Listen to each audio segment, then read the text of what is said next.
Hello everyone, welcome back to my channel. So today's our topic is PVT, behavior of pure fluids. Here we have to see what is the explanation of this, and about this we are discussing. Some points are given and one diagram is there to understand this topic in a better way. So first is thermodynamic state of a pure fluid can be described in terms of two independent properties. So here we are taking two independent properties to just describe the thermodynamic state of a pure fluid.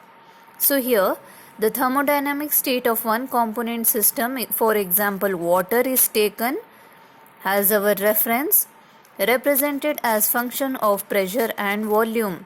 So these two are the independent properties. Based on pressure and volume we are discussing what are the variations taking place. Third is variation in molar volume with pressure at various constant temperatures.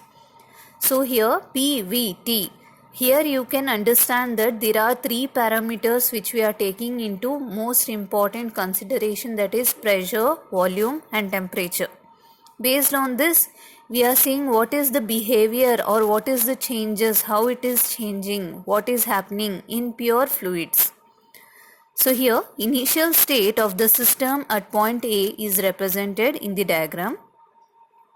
The change in the volume of water with pressure at constant temperature along with the isotherm ABDE is shown, and we have to note here that liquid water will be incompressible because in fluids we have both liquids and gases.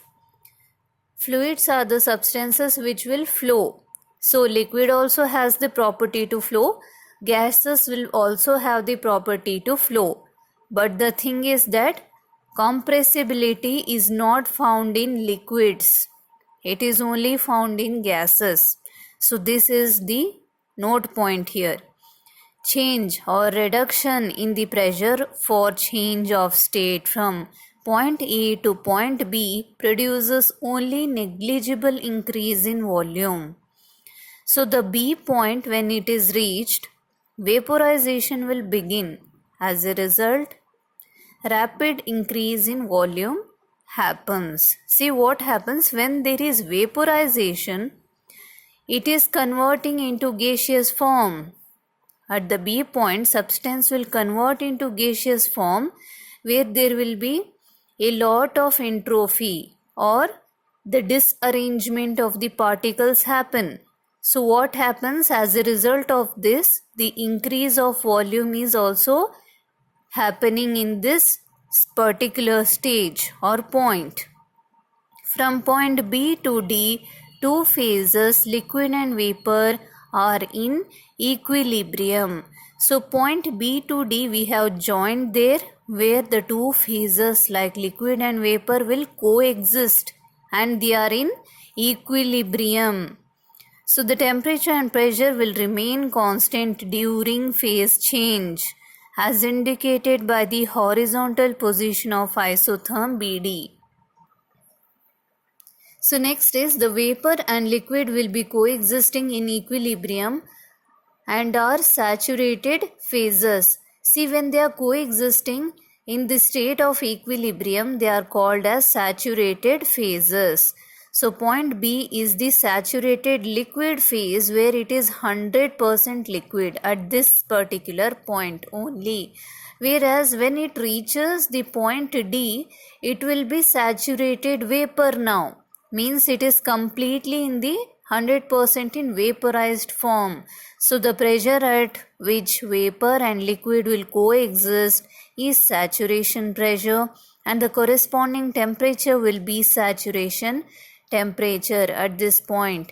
So further reduction in pressure will increase the volume of the system along DE curve. So the curve is important here. I hope you will understand by this diagram.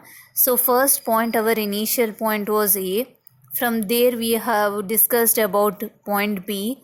Here the volume increase or decrease will be negligible. So we are not considering the volume changes from A to B point. Whereas B point, it will only have the 100% saturated liquid then it is going through a series of changes here that is shown in the form of curve. Okay, PVT of pure fluids is shown here keeping water as reference or example. So B to C point is reached, then from C to D point is reached, and then DE curve is formed in the last. B to D, there is an equilibrium phase existing called saturated phase. Only when the pressure over the system is brought down to a value less than saturation pressure at constant temperature or vice versa will get the vapor as in superheated form. See, if we want the vapor to be in a superheated form where it is used in many of the industries for our heating purposes, then these conditions must be satisfied here as shown and given. So this is PV diagram, pressure on y-axis, volume in x-axis with this curve and the points whichever we have mentioned. PC represents critical pressure, VC represents critical volume, and here are the temperature with the TC as critical temperature. So I hope this much diagram and the points related you will understand. Thank you.